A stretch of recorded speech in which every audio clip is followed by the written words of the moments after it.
हेडलाईन्सचे प्रायोजक आहे NBC bearings, लांब पळण्यासाठी। विशाल अग्रवालसह 3 जणांना 24 मे पर्यंत पोलिसांकडून 7 दिवसांच्या पोलीस कोठडीची मागणी करण्यात आली होती।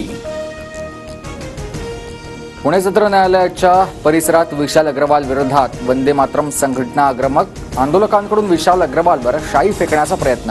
आंदोलक पोलिसांच्या ताब्यात। पुणे अपघात प्रकरणात पहिल्या एफआयआरमध्ये कलम 304 न लावता फक्त 304 अ कलम लावलं। यासाठी कुठला आर्थिक व्यवहार झाला का? पहिल्या एफआयआरची कॉपी शेअर करत आमदार रवींद्र धंगेकरांचा सवाल।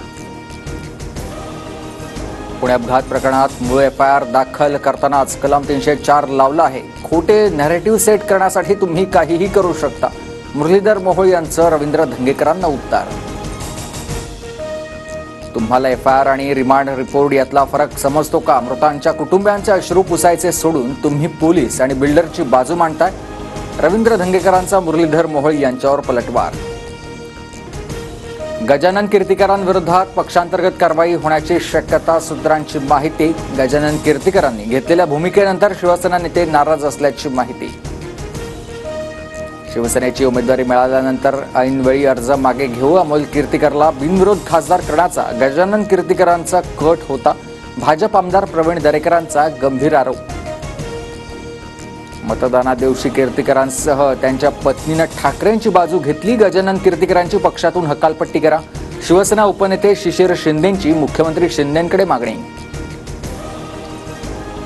माझ्या पत्नीनं भाबडेपणानं सांगितलं, त्याचा विपर्यास केला।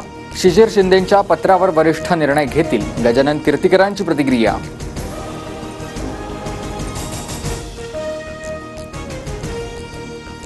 जैसलमेरमध्ये पारा 50 अंशांच्या पुढे उच्च तापमानातही बीएसएफच्या जवानांकडून सीमेवर पहारा।